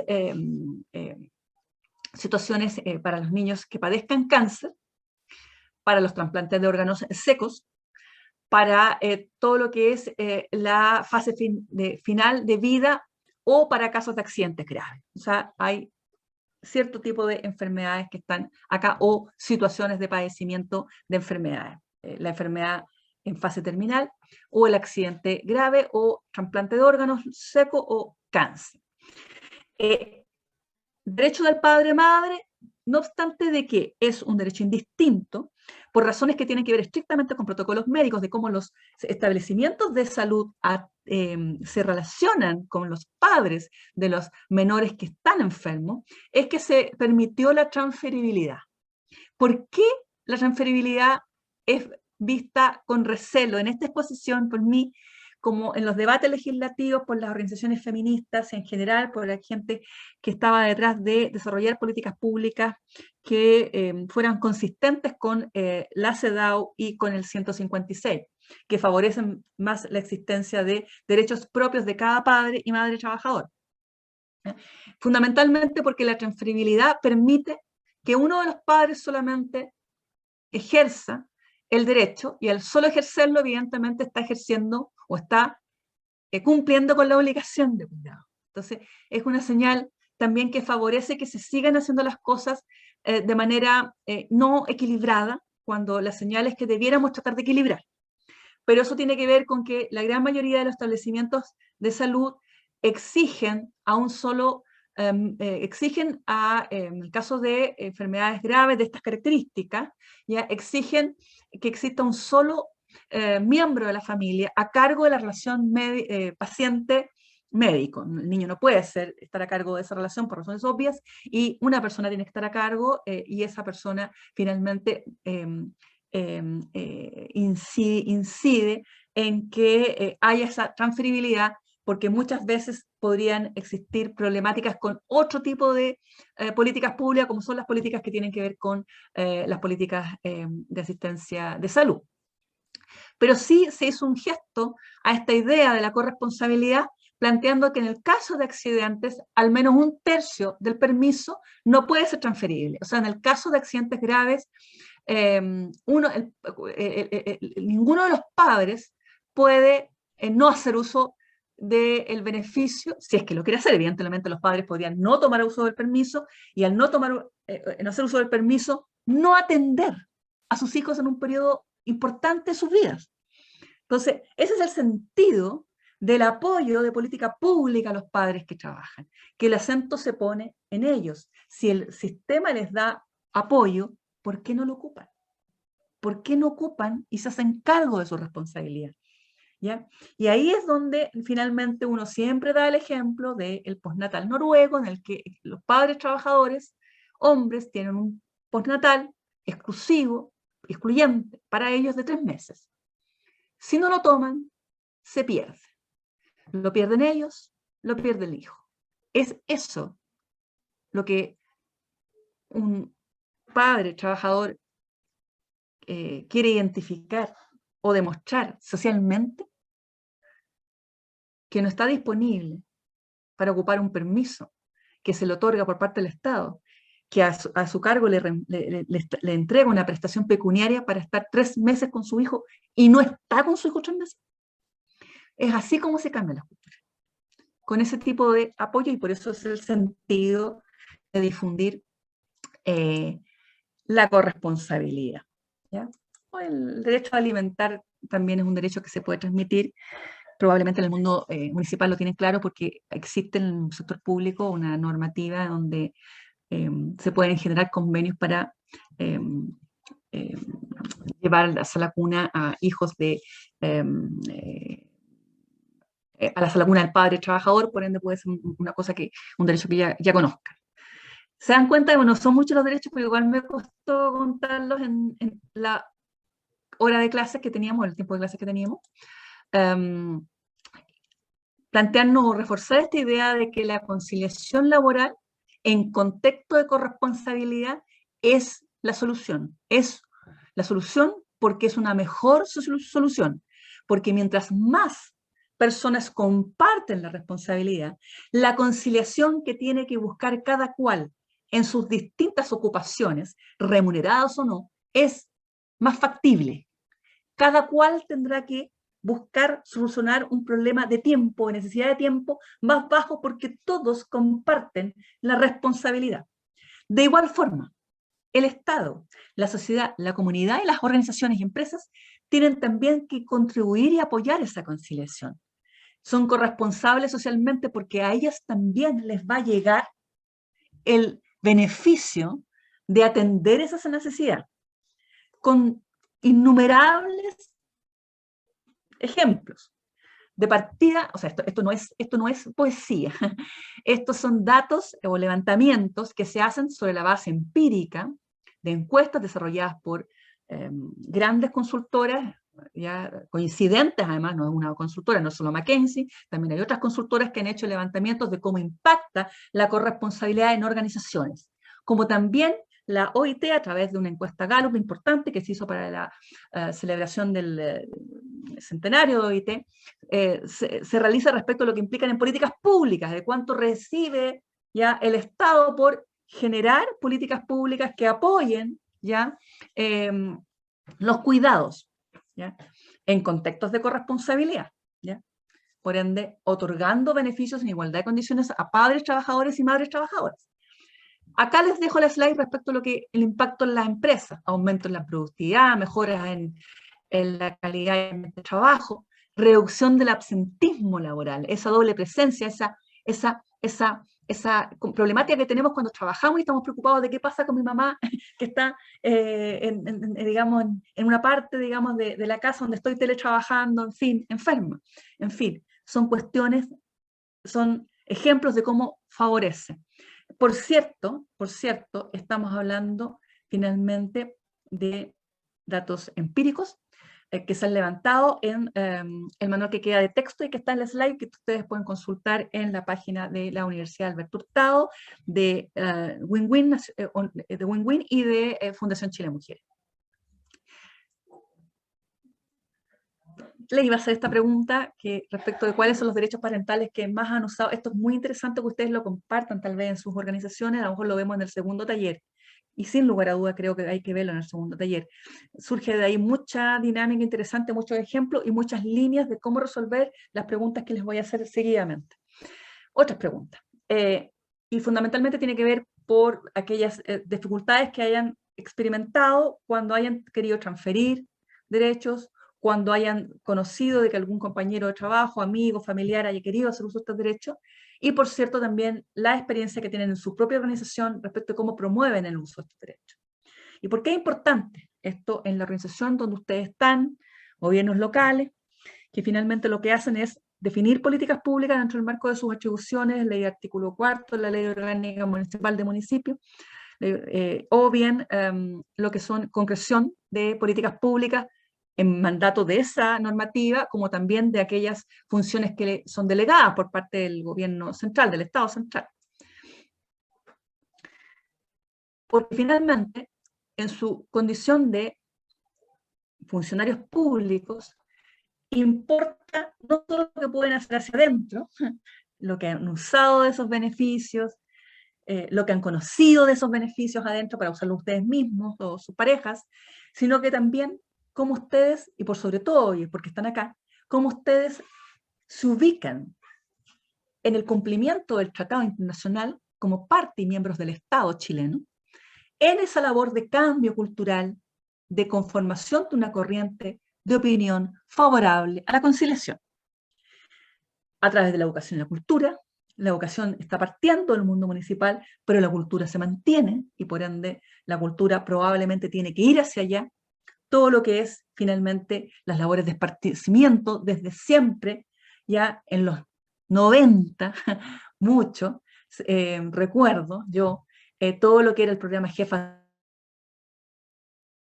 de mujeres temporeras del CERNAM, tenían muchos convenios con los municipios donde lo que se hacía fundamentalmente es ver la importancia de que se organizara al nivel local, finalmente actividades de esparcimientos para que durante verano o durante vacaciones de invierno los padres y madres pudieran conciliar, pudieran tener finalmente actividades para que sus hijos pudieran ir y ellos no tener tan afectado su trabajo durante ese periodo donde iban a estar sin colegios formales porque era en la época de vacaciones escolares.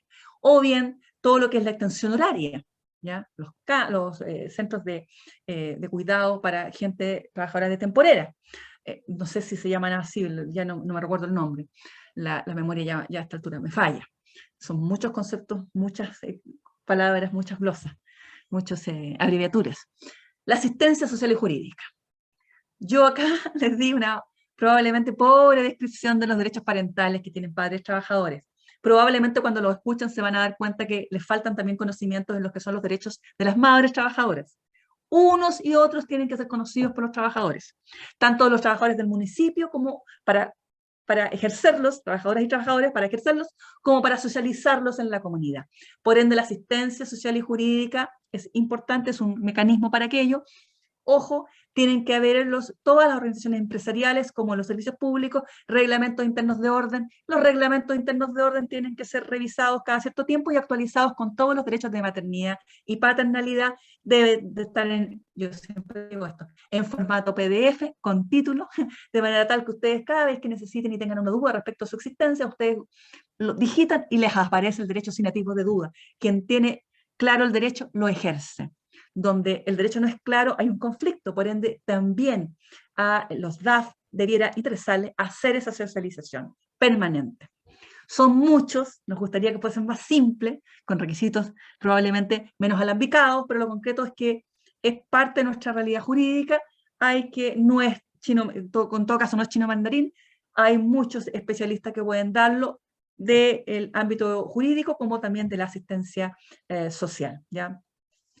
El tema de la urbanización y la viabilidad urbana y rural está muy vinculado con los temas de responsabilidad y conciliación, ¿ya? La ciudad tiene que ser pensada, según lo dice, no lo planteé esa slide, pero bueno, no podía hablar tanto del 156, del convenio 156, pero el convenio de responsabilidades familiares plantean también de que los estados deben tomar decisiones políticas de apoyo a cuidados, pero también tienen que tomar medidas que hagan compatible el desarrollo de los territorios con los derechos y deberes de las personas para responder a sus responsabilidades familiares, ¿ya? Si no es la urbanización, entonces nos pasamos a la otra función municipal, que es la de transporte y tránsito público. O sea, todo aquello que hacen muchas municipalidades, trasladando a niños al colegio, trasladando a padres a sus trabajos, es algo que tiene que ver con un sustento en derecho humano y que tiene que ver con esta corresponsabilidad social por la reproducción humana, que finalmente es la responsabilidad social por la convivencia humana, ¿no?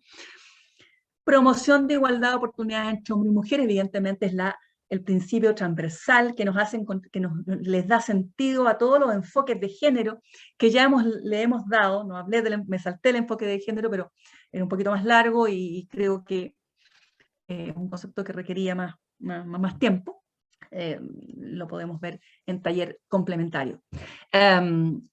Y finalmente, todo lo que es el desarrollo de actividades de interés común en el ámbito local, porque es muy probable que hoy día cada vez sea más creciente a nivel local el desarrollo de actividades de interés común. Súper importante. ¿Qué hacen las personas mayores hoy día para relacionarse cuando ya tienen cuidados, cuando ya tienen la salud? Igual siguen persistiendo cosas o necesidades no satisfechas. Recreación, que redunda directamente en cómo están anímicamente y al final directamente en cómo están en salud física, ¿no? y psíquica. Entonces, evidentemente acá hay mucho que abordar, me quedaría hasta ahí. Creo que les